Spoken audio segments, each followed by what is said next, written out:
आदाब, सत श्री अकाल, क्या हाल चाल। मैं एंकर और एक्टर सानिका निर्मल आप सभी का हमारे किसान कनेक्ट के ज्ञान भरे लाइव शो में बहुत बहुत स्वागत करना चाहूंगी, जहां पर हम हर एक एपिसोड में अलग अलग किसानों से मिलते हैं, उनके खेत देखते हैं, उनके लाइफ के बारे में जानते हैं, वो कौन सी सब्जी किस तरह से उगाते हैं, कैसे हार्वेस्टिंग होती है, ये सब हम जानते हैं। तो आज हम आए हैं एपिसोड 3 में। पहले हमने 2 एपिसोड्स किए थे और आज कुछ स्पेशल होने वाला है क्योंकि नवरात्रि चल रही है। तो नवरात्रि में हम सेलिब्रेशन करते हैं लेडी पावर, गर्ल पावर और एक स्त्री के पावर का। दुर्गा पूजा की जाती है। तो इस ओकेजन पे हम यहाँ पर मनीषा से मिलने आए हैं, जो एक लेडी फार्मर है हमारी। और ये जो पूरा खेत आप देख रहे हैं, ये भरा है एग्जॉटिक वेजिटेबल से। मतलब ये इंडियन वेजिटेबल्स नहीं है, ये चाइनीज वेजिटेबल्स है, if I am not wrong. Yes. तो आज हम इस खेत के बारे में जानने वाले हैं, लेकिन उससे पहले मैं कहना चाहूंगी कि अगर किसान है तो अन्न है, और अन्न है तो जीवन है। हम किसानों की जितनी भी तारीफ करें उतनी कम है। किसान जो भी उगाए, सब्जी हो या फल हो, हर एक चीज में दम है। तो आज ऐसे ही ये दमदार फार्मर से हम मिलने यहाँ पर आए हैं। तो आज हम जानने वाले हैं कि ये जो एग्जॉटिक फील्ड है मनीषा कैसे संभालती है। तो मनीषा शुरू करते हैं। चलिए तो शुरू करते हैं। मनीषा, पहली बात तो मैं कहना चाहूंगी कि यहाँ पर ये जो आपका खेत है बहुत ही अच्छी तरीके से आपने ये मेंटेन करके रखा हुआ है, क्योंकि एरिया अगर आप देखने जाए, पहली बात तो ये प्लेस बहुत ज्यादा ब्यूटीफुल है। अगर एरिया देखा जाए तो बहुत बड़ा एरिया ये है की नाही? खूप मोठा एरिया आहे हा, आणि हे मेंटेन करणं खूप अवघड आहे।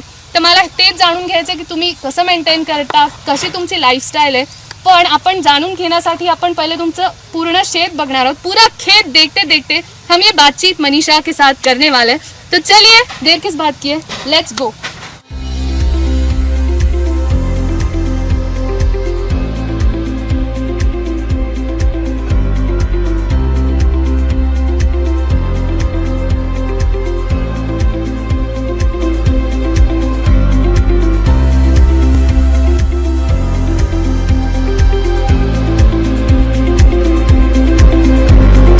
तुम्हारे बारे में थोड़ा सा इंट्रोडक्शन हमें चाहिए, हमारे व्यूअर्स को चाहिए। और तुम्हारा क्या एजुकेशन हुआ है, तुम्हारे फैमिली में कौन कौन है, ये प्लीज़ अपना इंट्रोडक्शन हमें दीजिए। नमस्कार, मी मनीषा शिंदे, राहणार ठणगाव, सिन्नर तालुक्यातील ठणगाव या गावात राहते। माझ्या कुटुंबामध्ये आम्ही दोघी जणी बहिणी, एक भाऊ, आई वडील असे 5 जण राहतो। अच्छा, तो 5 जण तुम्ही आहात फॅमिलीमध्ये? हो। ओके, मग तुम्ही फॅमिलीमध्ये जे 5 जण आहात ते सगळे मिळूनच शेती करता है? हो, सगळे मिळून। तो 5 लोग मनीषा की फैमिली में हैं, और ये 5 लोग जो फैमिली में हैं ये मिलकर ही ये खेती करते हैं पूरी एग्जॉटिक। जो आप ये वेजिटेबल्स यहाँ पर देख रहे हो, ये फार्म देख रहे हो उसका। मनीषा, मुझे बताओ कि तुम्हारा एजुकेशन क्या हुआ है? एजुकेशन क्या हुआ है, तुमने इस फील्ड में एजुकेशन किया है? माझी 12वी सायन्स झालेली इथं आमच्या गावामध्येच। पुढे तो 12th साइंस तुम्हारा हो गया, लेकिन एग्रीकल्चर में तुमने कुछ नहीं किया अभी तक? नाही, वेळ पण नाही मिळाला तसं। ओके, तो एग्रीकल्चर में कुछ ना करते हुए भी मनीषा इतना बड़ा फार्म कैसे संभालती है, ये हमारे व्यूअर्स ज़रूर जानना चाहेंगे।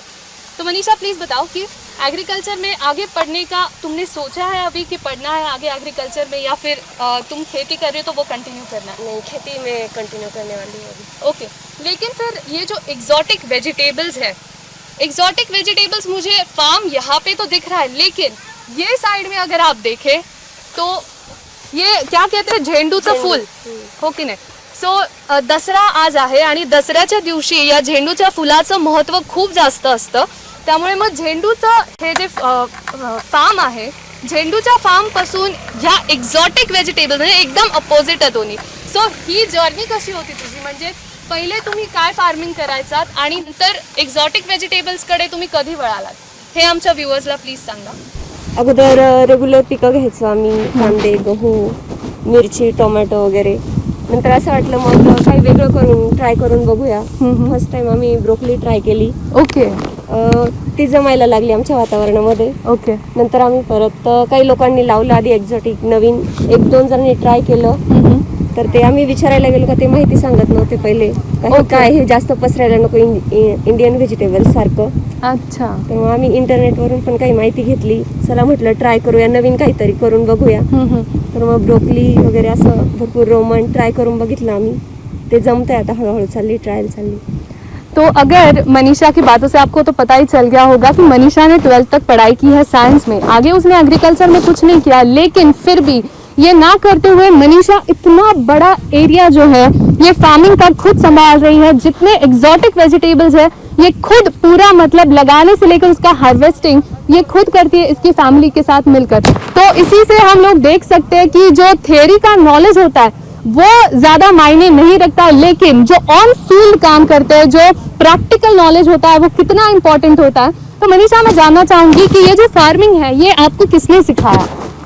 माझ्या वडिलांनी. अच्छा, तो इनके पापा ने इनको ये सिखाया. तो आपके पापा, आपकी माँ और आपकी बहन और भाई मिलकर सब खेती करते हैं. सब तो आपके खेती भाई क्या करते हैं अभी? 10वीं पास हुआ है अभी वो. अच्छा, 10th पास हुआ है. ओके. और आपकी बहन? 12वीं हुई उसकी. 12th पास हुई है. ओके, क्या बात है. लेकिन ये जो इंडियन वेजिटेबल्स है और ये फ्लावर है, इसके बाद डायरेक्टली एग्जॉटिक वेजिटेबल्स तक आना, इतना बड़ा रिस्क लेना इनकी फैमिली ने सोचा. तो ये जब आपने सोचा था तो क्या क्या थॉट्स दिमाग में आए थे कि जब एग्जॉटिक वेजिटेबल्स की आपने फार्मिंग स्टार्ट की तो आपको क्या क्या प्रॉब्लम्स फेस करनी पड़ी और क्या क्या थॉट्स तब आए थे? सुरुवातीला जेव्हा आम्ही केलं असं वाटलं हे इंडियन मला सारखं नव्हतं, हे एक्झॉटिक नवीन ट्राय केलं, कोणी घेतं का नाही. आम्हाला बाजारपेठामध्ये पण याचं एवढं माहिती नव्हती. ॲब्सोल्युटली. त्याच्यामुळे नवीन ट्राय केलं. मग पण इतकी मोठी रिस्क तुम्ही कशी काय घेतली? कारण किती वर्ष झाले मला वाटतं हे तुम्ही स्टार्ट करून? 4-5 years बिफोर. तो 4-5 साल पहले इतना बड़ा रिस्क लेना, तो आपका फायदा उसमें कितना हुआ, नुकसान कितना हुआ, ये हम जानना चाहेंगे. नुकसान तर झालंच, पण मग आता केलंय तर याच्यामध्येच काहीतरी फायदा पण करून घेतला पाहिजे, नुकसान नको व्हायला. चौकशी केली, मुंबई पुणे तिकडं चौकशी केली. बाहेर माल एक्झॉटिक पाठवत राहिलो आम्ही. चाललंय आता, जमायला लागले हळूहळू, माहिती होत चालली. ओके. आणि जेव्हा मग नुकसान झालं तेव्हा तुम्हाला असं वाटलं नाही का की आता इतकं नुकसान होत आहे तर आपण जाऊ दे, हे सोडून देऊया एक्झॉटिक व्हेजिटेबल्सचं आणि आपण पुन्हा इंडियन व्हेजिटेबल्सकडे वळूया, किंवा जे तुमचं झेंडूचं होतं आधीपासनं ते आपण सुरुवात करूया, असं थॉट नाही आला का? असा विचार आला. तर नंतर मग असं वाटलं आता शिक्षणाचं. चला आपण चालत चालत गप्पा. येस. शिक्षणाचं आता 12वी नंतर मी गॅप घेतला. मग म्हटलं चला आता एज्युकेशन नाही तर आपल्याला कुठेतरी डोकं लावावंच लागेल. मग एक्झॉटिककडे वळले थोडीशी. 12वी झालेली होती, थोडी माहिती मिळवली इंटरनेटवरून. बरोबर. म्हटलं चला नवीन नवीन ट्राय करत राहा आता. मग हे जे तुम्ही प्लांटेशन वगैरह केलं सगळं 5 वर्ष पहले, 5 साल पहले जो ये प्लांटेशन किया वो कम्प्लीटली इंटरनेट से लिए हुए नॉलेज से इन्होंने स्टार्ट किया. तब शुरुआत में कुछ फेलियर्स इनको फेस करने पड़े, लेकिन आज अगर देखा जाए तो ये बहुत ज़्यादा सक्सेसफुल हैं और अलग अलग एक्सपेरिमेंट्स यहाँ पर ये लोग ट्राय कर रहे हैं. मनीषा, अजून मला जाणून घ्यायला आवडेल की इथे कुठले कुठले वेजिटेबल्स आहेत. आता अपन हम जो हमारे व्यूअर्स अभी देख रहे हैं, हम लोग क्या करेंगे कि ये जितने भी एग्जॉटिक वेजिटेबल्स हैं ना, एक एक करके हर एक वेजिटेबल का नाम हम लोग जानेंगे. साथ ही साथ इसको कब लगाया जाता है, कितने दिन इसको लगते हैं पूरा कंप्लीट होने में, और हार्वेस्टिंग में कितने दिन लगते हैं, ये सब अब मनीषा से हम लोग जानने वाले हैं. तो चलिए, ये जो है फर्स्ट लाइन, इससे हम शुरू करते हैं. पहली बात तो मैं अपने व्यूअर्स को दिखाना चाहूंगी कि यहाँ पर ये जो पूरा एक एरिया है, इसमें सिर्फ एक तरह की सब्जियां नहीं है, अलग अलग तरह की सब्जियां आप देख सकते हो. ये इस लाइन में अलग है, इस लाइन में अलग है, तो सारे लाइन्स में अलग अलग है. तो इसको कुछ कहा जाता है गादी पद्धत वगैरे असं काहीतरी म्हणतात, मी असं ऐकलं होतं. गादी वाफा असं म्हटलं जातं. सो हे गादी वाफा नेमकी काय, म्हणजे एकाच फील्ड मध्ये तुम्ही वेगवेगळ्या पद्धतीचे व्हेजिटेबल्स कसं लावू शकता, तर त्याच्या मागे काही वेगळं तुम्हाला करावं लागतं, टेक्निक्स यूज करावे लागतात किंवा काय आहे? जास्त ट्राय करून उपयोग नाही, थोडं थोडं ट्राय करतात. काही वेळेला काहीला मार्केट राहतं, एखाद्या मालाला नाही राहत. बरोबर. मग ते कंट्रोल म्हणजे बरोबर होऊन जातं. पण मग ह्याच्यामध्ये तुम्हाला काही डिफिकल्टीज फेस करावे लागतात का? कोई डिफिकल्टी आपको फेस करनी पड़ती है? क्योंकि एक तरीके से अगर एक ही प्लांटेशन पूरी फील्ड में हो तो थोड़ा इजी जाता होगा, इफ आई एम राइट. तो ये करने में क्या क्या मुश्किलें आपको आती है?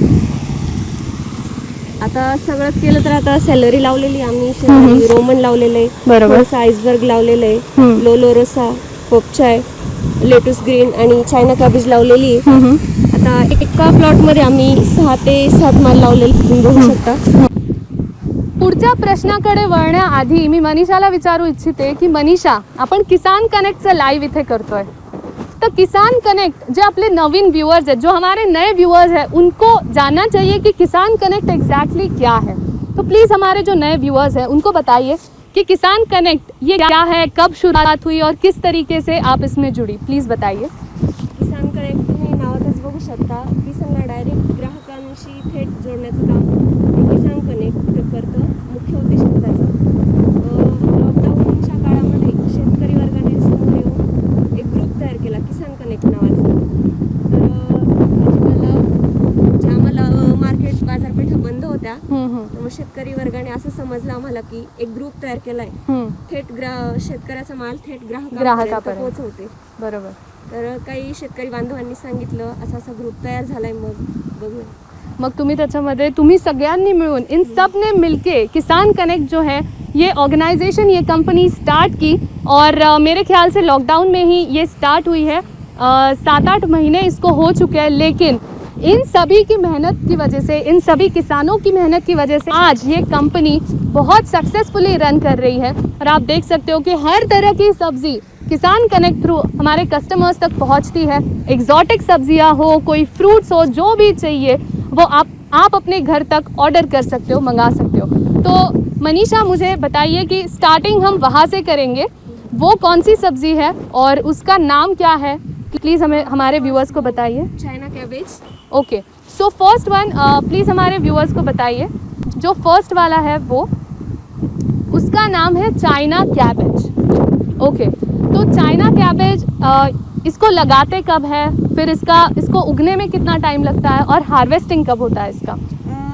त्याचं बियाणं जेव्हा घेतो, बियाणं टाकतो आपण, तर रोपाचा कालावधी 21 दिवसाचा असतो. लागवडीनंतर 2 ते 2.25 महिन्यामध्ये हार्वेस्टिंगसाठी होतं ते. ओके, सो वो उसका रोप बनने में कितना टाइम लगता है. 21 दिन लगते. 21 दिन लगते हैं. ओके, मतलब जो सीड्स होते हैं वो एक क्रॉप बनने में 21 दिन लगते हैं. वो क्रॉप लगाने के बाद 2 से 2.5 मंथ्स में इसका हार्वेस्टिंग कंप्लीट होता है. मतलब इसका अगर ओवरऑल लाइफ हम देखें तो ऑलमोस्ट 3 महीने इसको लगता है.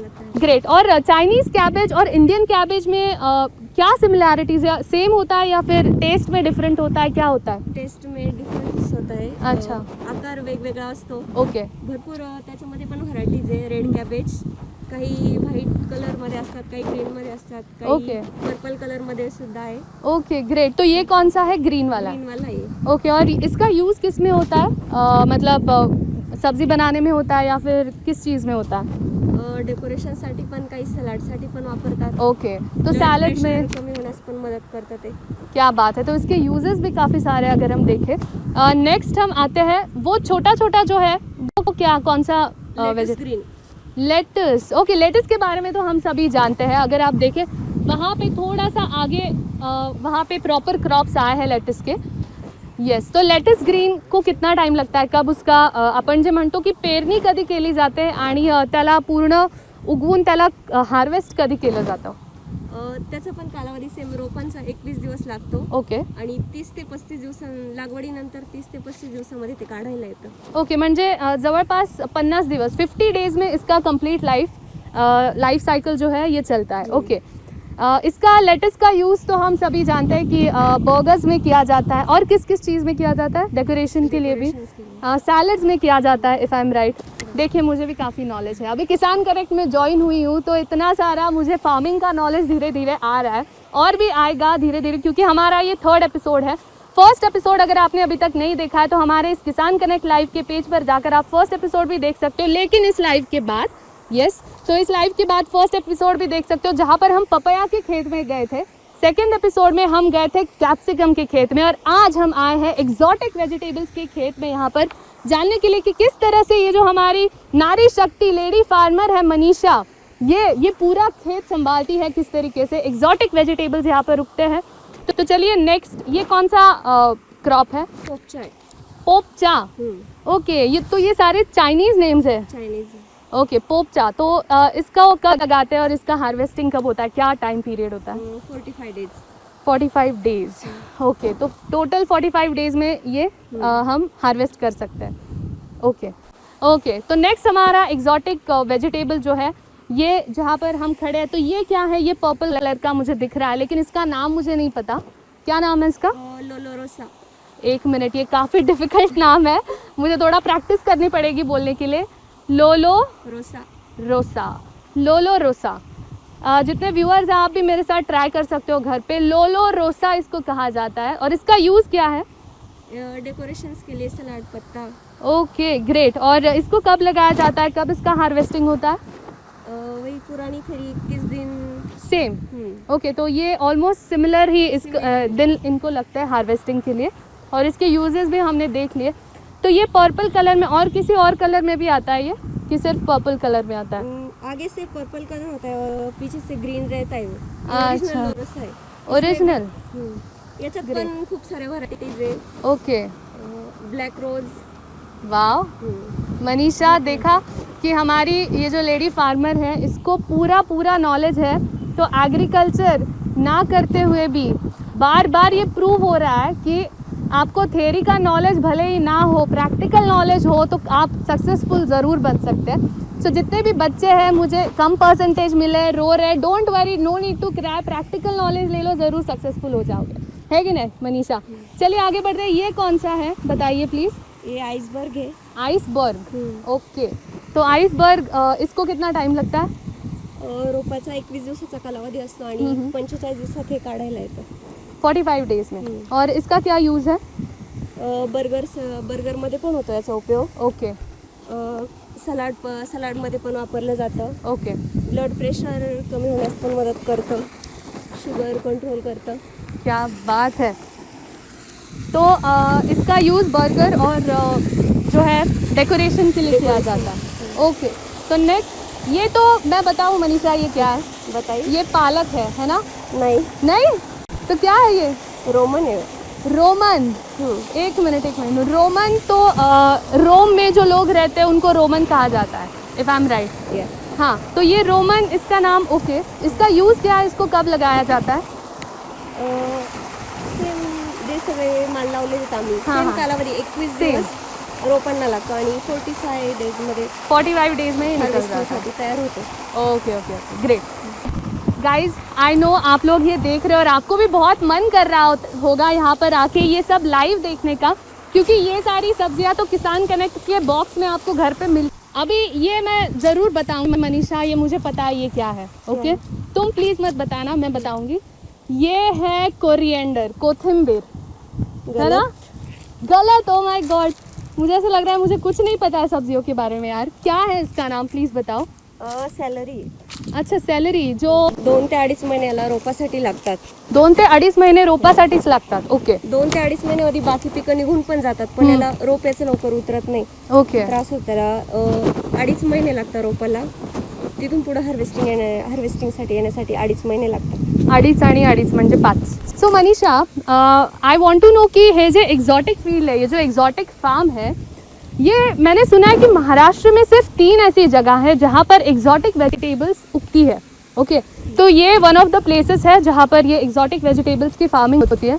तो ऐसा क्यों है कि सिर्फ 3 जगह पे महाराष्ट्र में एक्जॉटिक वेजिटेबल्स उगाई जा सकती है? ऐसा क्यों है, क्या रीज़न है उसका? अगोदर आम्ही ट्राय करून बघलं ते आमच्या वातावरणामध्ये, अगोदर माहीत नव्हतं आम्हाला हे कसं आहे, तर प्रॉपर माहिती पण नव्हती त्याची। ट्राय करत राहिलो आम्ही, असं वाटायला लागलं हे आपल्या इथे जमतंय, तर मग चला करायला हरकत नाही। पण ह्या एरियामध्ये हे कसं काय उगतं, काय म्हणजे काय स्पेशालिटी काय या एरियाची? वातावरण चांगलं आमचं, जमून गेलं असं, एवढं आम्ही पण अजून। Okay, so basically exotic vegetables को वो पर्टिकुलर टाइप का क्लाइमेट ही लगता है तो ही एक्जॉटिक वेजिटेबल्स आ सकते हैं। अगर आप कहोगे नहीं मैं अपने घर पे जो गमला है उसमें सेलरी उगाऊंगी, तो ये नहीं हो सकता है पॉसिबल, है कि नहीं? और भी जानना चाहूँगी कि यहाँ पे आपका ये जो खेत है ये एक्जॉटिक फार्म का है, और कहाँ पे आपके आसपास कोई है जो एक्जॉटिक वेजिटेबल्स की खेती करते हैं? पूर्ण नाशिक जिल्ह्यामध्ये ठणगाव, आमच्या गावामध्ये 1 नंबरला आहे आमचं गाव। एक्झॉटिक चांगल्या प्रमाणात केलं जातं। तो थानगांव में काफ़ी सारे एरिया है जहाँ पर एक्जॉटिक वेजिटेबल्स की फार्मिंग की जाती है। ओके, मैं जानना चाहूँगी कि लॉकडाउन में जब बहुत प्रॉब्लम हुआ था, सब कुछ मतलब जो हम कहते की बाजार सगळे बंद झाले होते, बाजारपेठी बंद झाल्या होत्या, तेव्हा तुम्हाला खूप प्रॉब्लेम्स फेस करावे लागले असतील डेफिनेटली. सो ते काय काय प्रॉब्लेम्स होते तुम्ही फेस केले? अगोदर असं वाटलं आता लॉकडाऊन आहे, आम्ही भाजीपाला केला होता. नंतर असं वाटलं आता बाजारपेठा पण बंद झाल्या, खूप टेन्शन आलं होतं हे विकायचं कुठे. नंतर मग किसान कनेक्ट नाव ऐकलं, मग माहिती काढली त्याच्याबद्दल हे काय नेमकं. असं समजलं शेतकरी वर्गाने एकत्र येऊन किसान कनेक्ट नावाचा ग्रुप तयार केलाय का जे थेट शेतकऱ्यांकडून माल घेऊन ग्राहकांपर्यंत पोहोचवण्याचं काम कंपनी करते. मग त्यानंतर तुम्हाला प्रॉब्लेम नाही आला त्याच्यानंतर की जे तुमचे व्हेजिटेबल्स होते आधी खूप वाया गेले. जितके पण आपण शेतकऱ्यांना भेटलो ते हेच म्हणाले की लॉकडाऊनमध्ये लिटरली गोण्या गोण्या भरून त्यांचा जो माल आहे तो फेकावा लागला. पण जेव्हा किसान कनेक्टशी त्यांचा संपर्क झाला किंवा सगळ्यांनी मिळून जेव्हा किसान कनेक्ट हे फॉर्म केलं त्याच्यानंतर मला वाटतं आजपर्यंत मनीषा तुम्हाला काही प्रॉब्लेम झाला नसेल तुमचे जे प्रोडक्ट्स आहेत ते कस्टमरपर्यंत पोहोचवण्यासाठी. एम आई राइट? ये सेफ, एकदम सेफ, मस्त पोहोचता है, काही हरकत नहीं. नारी शक्ति को आज हम सेलिब्रेट कर रहे हैं. मनीषा की माँ यहाँ पर है, मैं उनको यहाँ पर बुलाना चाहूँ. सो मनीषाच्या आई इथे आहेत आणि तो मनीषाच्या आई मी तुम्हाला विचारू इच्छिते की तुमची 2 मुलं आहेत, ते शेती करतायत, ठीक आहे. मग मनीषा जेव्हा शेती करायला लागली तेव्हा तुम्हाला काय वाटलं की ती करू शकेल का हे? मनीषा आम्हाला आहे ना आमच्या मुलासारखी मुलासारखी है. क्या बात है. ये लाइन के लिए जोरदार ताली और लाइक तो बनता है व्यूअर्स को. One super. तो वो कह रही है कि मनीषा तो हमें अपने बेटे जैसी ही है, बेटी हम नहीं समझते उसको. आणि ते आम्ही बघतोच आहे मनीषाच्या आई, कारण ती ज्या प्रकारे काम करते इथे म्हणजे आम्ही तिला लिटरली असे हेवी कॅरेट्स उचलताना बघितलंय स्वतःहून आणि कुठल्याही मुलापेक्षा कमी ती नाहीच आहे डेफिनेटली. सो तुम्ही म्हणजे तुमचा पूर्ण सपोर्ट आहे का तिला हे सगळं करण्यासाठी? सपोर्ट म्हणजे असं आहे का तिला आम्ही शिकवलं पाहिजे होतं शाळा, पण काही अडचणीमुळे तिच्या वडिलांचं ऑपरेशन झालं, माझं झालं, मग तिच्या शाळेवर तिचं हे झालं, तिला शाळा शिकता आली नाही. मग तिने तसं पंप पाठीशी उचलला, सगळी शेती तिनं हँडल केली. आम्ही दोघं पण ऑपरेशन करेल असताना ना तिने सगळं शेती आमची आम्हाला एवढ्याला बसून खायला घातलं. क्या बात है मनीषा. मनीषा यहाँ पर इमोशनल हो गई है क्योंकि मैं समझ सकती हूँ, मैं भी एक बेटी हूँ. तो जब पेरेंट्स के साथ ऐसा होता है तो क्या अगर पूरी जिम्मेदारी अपने ऊपर आ जाए तो क्या मतलब वो इमोशंस होते हैं. मैं बिल्कुल समझ सकती हूँ मनीषा. और मनीषा के लिए ज़ोरदार तालियां होनी चाहिए क्योंकि उसने अकेले इतने कम एज में इतना सब कुछ देख लिया और इतना बड़ा फार्म जो है ये अभी खुद हँडल कर रही है. आणि मी ऐकलंय मनीषानी स्वतःची कंपनी सुद्धा सुरू केली आहे, बरोबर आहे? कंपनी म्हणजे असं आहे का आता हे तिचे सरांनी सगळ्यांनी कंपनी हे केलेली आहे. ओके, क्या बात है. सो इतने कम एज में मनीषा इतना सब कुछ यार तुमने हासिल कर लिया. हमें ऐसा लग रहा है हमने कुछ नहीं किया अभी तक लाइफ में. तो ये गार्लिक का है, तो ये गार्लिक का कौन सा गार्लिक है ये बेसिकली? इंडियन गार्लिक है या फिर ये भी एग्जॉटिक है? एक्झॉटिक है, Chinese garlic. Chinese garlic, okay. तो इसको कब लगाया जाता है, कब इसका हार्वेस्टिंग होता है? सॅलरी आणि लीकचा कालावधी सेमच आहे, 5 महिनेच लागतात याला पण यायला. 5. तो इसके क्या क्या यूजेस है, किसमें यूज़ किया जाता है ये? हा जो व्हाईट पार्ट आहे तो तुम्ही कच्चा पण खाऊ शकता. ओके. त्यानंतर सूपमध्ये पण वापरता. ओ, तो इसका जो रूट का पार्ट है वो हम कच्चा भी खा सकते हैं, ऐसे मनीषा ने मुझे बताया है. और सूप में भी यूज़ किया जाता है और 5 महीने इसको लगते हैं हार्वेस्टिंग के लिए. ओके. तो मनीषा ये जो इतने सारे वेजिटेबल्स हैं इसमें आपकी मेन कौन सा वाला खेती है, मतलब मेन वेजिटेबल कौन सा है जो आप उगाते हो? Salary. Salary is your main vegetable. Okay. तो मेन इनका सैलरी है. और अभी 5 महीने के बाद ये जब सभी सब्जियां हट जाती है उसके बाद आप क्या करते हो इस खेत में? गहू आणि कांदे. गेहूं और अनियन की खेती यहाँ पर होती है, मतलब पूरे साल आप लोग कंटिन्यूसली खेती करते रहते हो किसी ना किसी वेजिटेबल. Okay, super. मनीषा, एक सवाल है तुमसे कि तुमने कहा था कि तुम्हारे पापा ने कहा कि शादी के बाद पता नहीं तो तुम जब तक यहाँ पर हो तब तक जो तुम्हें करना है करो. तो पापा ने तो तुम्हें पूरा फ्रीडम दे दिया, लेकिन शादी के बाद वो अगर उनके पास खेत वगैरह ना हो तो क्या करोगी? असं नाही होणार. अच्छा. शेतीच पाहिजे मला. मी अगोदर अजून पण स्थळ येत आहे, मी बघते मला शेती खूप पाहिजे. इथं पण माझ्या वडिलांच्या इथे शेती केली प्रॉपर, मला शेतीचीच आवड आहे. शेती पाहिजेच. तो शेती असेल तरच मनीषा लग्न करणार आहे, नाहीतर नाही. सो जितके शेतकरी मुलं आहेत त्यांना चान्स आहे, पण बाकीचे जे मुलं आहेत त्यांना अजिबात चान्स नाही आहे. सो तुम्ही विचार पण नका करू. ओके, मनीषाने आधीच सिग्नल दिलेला आहे. सो मनीषा, लग्नानंतर सुद्धा तू शेती कंटिन्यू करशील? यहाँ पर विजिटिंग के लिए बाहर से लोग आते हैं देखने के लिए, या फिर कोई एग्रीकल्चरल कॉलेज या फिर कहीं से लोग आते हैं? हो, येतात ना. संगमनेर, मालदड कॉलेज वगैरे भरपूर येतात बघायला. सो एग्रीकल्चरल कॉलेज के आते हैं लोग देखने के लिए, स्टूडेंट्स. क्या बात है. तो यही मैं बताना चाहती थी कि मनीषा ने भले ही एग्रीकल्चर ना किया हो, लेकिन एग्रीकल्चर के स्टूडेंट्स मनीषा से सीखने के लिए यहाँ पर आते हैं. तो इससे बड़ी बात और क्या हो सकती है मनीषा. तुम्हें कोई सीखने की ज़रूरत नहीं है एग्रीकल्चर, तुम लोगों को सिखा सकते हो. इतना अभी तुमने नॉलेज ले लिया है practically, so that is amazing. Manisha, हमारे जो कस्टमर्स हैं उनके दो मेन सवाल होते हैं कि सेफ्टी कितनी ली जाती है. तो आप अगर यहाँ पर देख रहे हो, मनीषा ने ग्लव्स पहने हैं, मास्क पहना है.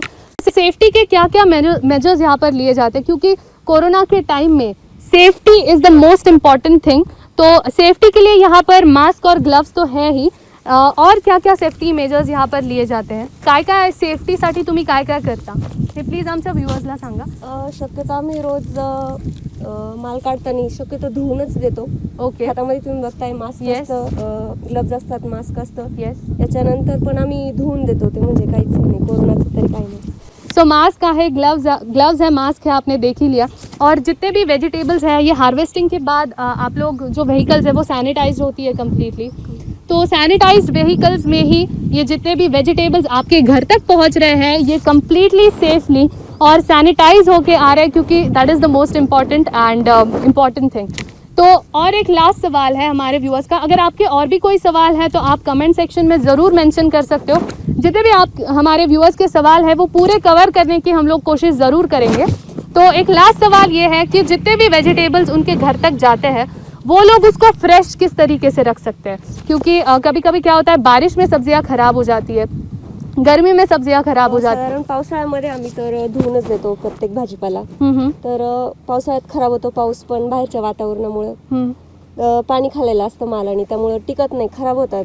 बरोबर. तर मग कॅरी बॅग मध्ये टाकून फ्रीज मध्ये ठेवलं तर 8-1 दिवस चालतं. 8-1 दिवस चालतात. आणि किसान कनेक्ट का जो मेन सेलिंग पॉइंट है तो वो ये है कि जब हार्वेस्टिंग होता है, हार्वेस्टिंग के 12 घंटे के पहले ही ये जो खेत का ये जो वेजिटेबल्स है ये आपके घर तक पहुंचाए जाते हैं विदिन 12 आवर्स. तो आपको जब ऑर्डर आती है तो आप कब हार्वेस्टिंग करते हो और ये कस्टमर के घर तक कब पहुंचता है? सकाळी 7ला ऑर्डर आल्यानंतर 9 ते 10 पर्यंत आम्ही तयार करतो. 10 वाजता किसान कनेक्टच्या गाडीमध्ये आमचा माल जातो.